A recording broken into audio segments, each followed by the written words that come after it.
সরকারের ঘোষিত সময়ের মধ্যে নির্বাচন হতে হবে বলে দাবি করেছেন বিএনপি মহাসচিব মির্জা ফখরুল ইসলাম আলমগীর।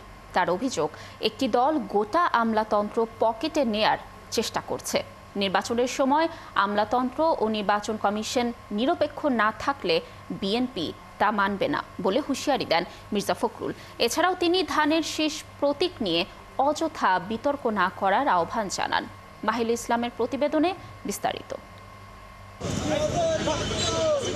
৯০-এর স্বৈরাচার বিরোধী আন্দোলনে শহীদ নাজির উদ্দিন জেহাদের স্মরণে শুক্রবার সকালে রাজধানীর দৈনিক বাংলা মোড়ে জেহাদ স্মৃতিস্তম্ভে শ্রদ্ধা জানায় ৯০-এর গণঅভ্যুত্থানের অংশ নেয়া ছাত্র জনতা। পরে ইঞ্জিনিয়ারিং ইনস্টিটিউশন মিলনায়তনে আয়োজিত জেহাদ দিবসের আলোচনা সভায় যোগ দেন বিএনপির কেন্দ্রীয় নেতারা।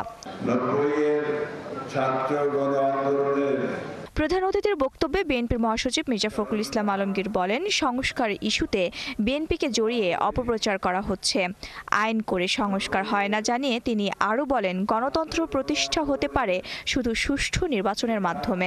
গণতান্ত্রিক ব্যবস্থায় ফিরে যাওয়ার একটাই মাত্র পথ, তাতে একটা সুষ্ঠু অবাধ নিরপেক্ষ নির্বাচনের মধ্য দিয়ে, তাই না? নাকি বিকল্প কোনো পথ আছে? কয়েকজন মিলে কি আইন তৈরি করলাম আর গণতন্ত্র হয়ে গেল? হয় না। ধানের শীষ প্রতীক নিয়ে দেয়া একটি দলের নেতাদের বক্তব্য সমালোচনা করে মির্জা ফখরুল বলেন, ধানের শীষ অপ্রতিরোধ্য বলেই এর বিতর্ক তোলা হচ্ছে। কিছু কিছু ব্যক্তি বা দল তারা ধমক দিচ্ছে, হুমকি দিচ্ছে যে অমুক মার্কা না দিলে আমরা নির্বাচনে যাবো না, বা অমুকের মার্কা থাকতে পারবে না। ভাই, আমরা তো তোমাদের মার্কাতে বাধা দেইনি। কোন মার্কা তোমাদেরকে দেবে নির্বাচন কমিশন সিদ্ধান্ত নেবে। আমরা তো কথা বলে যাই যে তোমাদেরকে এই মার্কা দেওয়া যাবে না। তাহলে অযথা বিএনপির ধানের শীষকে নিয়ে টানাটানি কেন?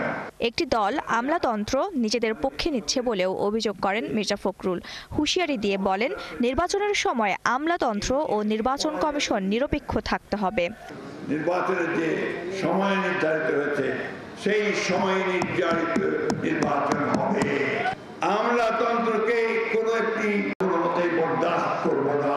এদিকে অ্যাসোসিয়েশন অব ইঞ্জিনিয়ার্স অ্যাবের নবগঠিত কমিটির নেতাদের নিয়ে শহীদ রাষ্ট্রপতি জিয়াউর রহমানের সমাধিতে শ্রদ্ধা জানিয়ে বিএনপির সিনিয়র যুগ্ম মহাসচিব রুহুল কবির রিজভী জানান, আগামী 15ই অক্টোবর জুলাই সনদ স্বাক্ষরের ব্যাপারে বিএনপি সব সময় ইতিবাচক।